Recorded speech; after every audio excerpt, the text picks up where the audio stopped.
Once you have $100,000, your financial world starts opening up. You can start to consider buying a house, invest to generate sizable dividends or passive income, and even buy a small business. But the first $100,000 is the most difficult to amass.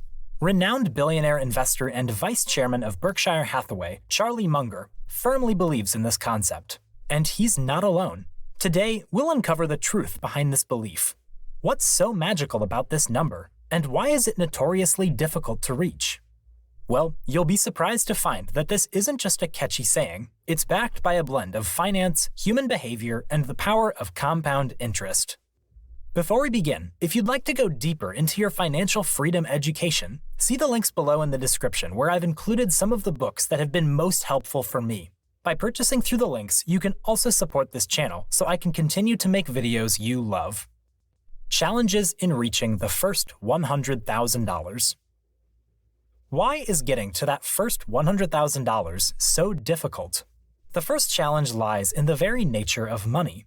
Money is a tool, and like any tool, its effectiveness depends on how well we use it. The trouble is, using money effectively is a skill that we aren't naturally born with. It's a skill that has to be learned. And for many people, it's a skill that's learned through trial and error. For example, when you first start to earn, you might be tempted to spend it all. It's understandable. You've worked hard, and you want to enjoy the fruits of your labor. But the more you spend, the less you save. And the less you save, the longer it takes you to reach that $100,000 mark. Secondly, there's the issue of financial knowledge. Understanding how money works, how to invest, and how to make the most of your savings are all crucial components in building wealth. But this information isn't always readily available or easy to understand. Thirdly, we cannot ignore the impact of income. The amount you earn significantly affects how quickly you can reach that $100,000 milestone. If you're on a lower income, it's inevitably going to take longer. If you're enjoying the video so far, click the like button and subscribe. The power of investing. In your journey to reach your first $100,000, you will come across compound interest. But do you really know what it means? Don't worry if you don't. You're certainly not alone. In fact, a survey by the National Foundation for Credit Counseling showed that only 56% of Americans genuinely understand compound interest. So, let's make it clear for everyone.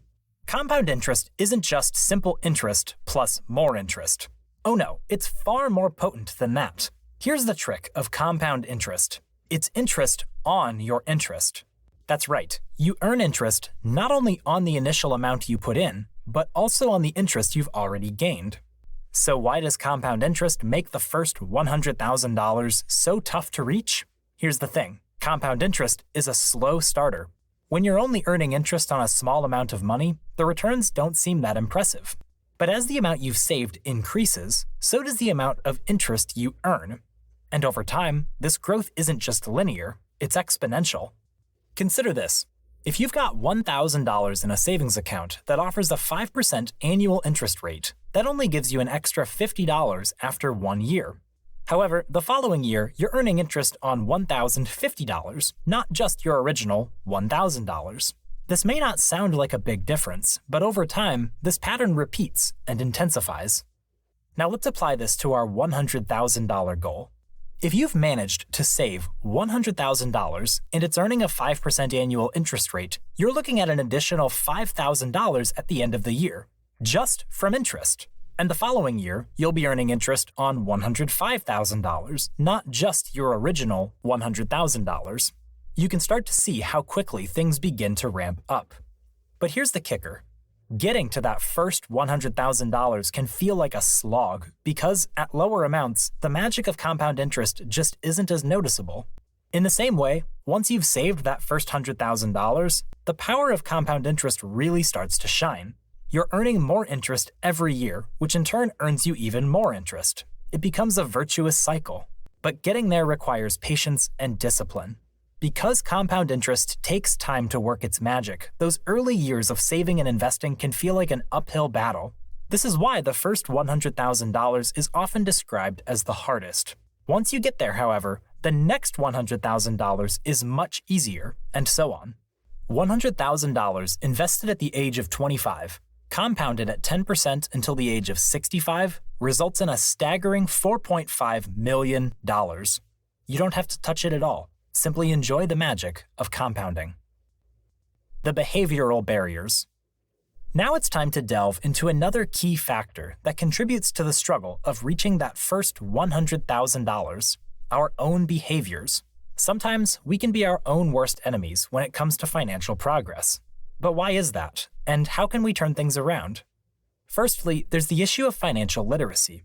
Simply put, understanding money isn't as straightforward as it should be. In a study by the Financial Industry Regulatory Authority, only 34% of Americans could answer 4 out of 5 basic financial literacy questions correctly. This lack of knowledge can lead to poor financial decisions, which in turn makes it harder to accumulate savings. But it's not just the knowledge that's the problem. It's also the habits we form around money. Are you saving regularly? Or do you have to wait until you've got some spare cash at the end of the month? The truth is, regular saving is key to hitting that $100,000 mark, but it's a habit that many of us struggle to form. According to a survey from Bankrate, 21% of Americans don't save any of their annual income at all. The difficulties don't stop there. There's a big difference between saving and accumulating wealth. It's entirely possible to save regularly, but still find it hard to reach your financial goals due to a phenomenon known as lifestyle creep. As you earn more, you might start to spend more, upgrading your lifestyle bit by bit. While it's natural to want to enjoy the fruits of your labor, the trouble with lifestyle creep is that it can eat into your ability to save. For example, if you get a raise and decide to move into a more expensive apartment, that's more money each month that isn't going into your savings. Before you know it, you're earning more, but also spending more, and your savings haven't increased at all. It's a sneaky trap that's easy to fall into, and it's a big reason why even people with good incomes can struggle to reach that $100,000 milestone. To make matters worse, spending money often feels like it could be more rewarding in the short term. We're wired to seek instant gratification, and saving is anything but instant. It's a slow, gradual process, and the rewards only become apparent over time. In the age of same-day delivery and instant streaming, it's not surprising that many people find saving hard to stick to. But those who can resist the allure of instant gratification and keep their eyes on the prize are the ones who succeed in reaching their financial goals. The importance of consistent savings. Consistent savings is the fuel that drives your financial engine, and without it, reaching that $100,000 milestone is going to be a tough task. Consistent savings may sound simple, but it can be surprisingly challenging. Life is full of unexpected costs. Car repairs, medical bills, or even a spontaneous trip can disrupt our best-laid financial plans. So the key here is not just to save, but to save consistently, regardless of what life throws at you. Now, you might be wondering, how much should you be saving? While there's no one-size-fits-all answer, a popular rule of thumb is the 50-30-20 rule. This rule suggests that you should aim to spend 50% of your income on needs, 30% on wants, and save the remaining 20%. Of course, this may need to be adjusted based on your personal financial situation, but it's a good starting point. So, how does having consistent saving affect your journey to $100,000? Well, to illustrate this, let's break down some numbers. Let's say you manage to save $500 a month and invest it at an average return of 10% per year. After the first year, you'll have saved $6,000. Not bad, but we're just getting started. By the end of the second year, you won't just have another $6,000. Thanks to the 10% return on your investment, you'll have roughly $13,200.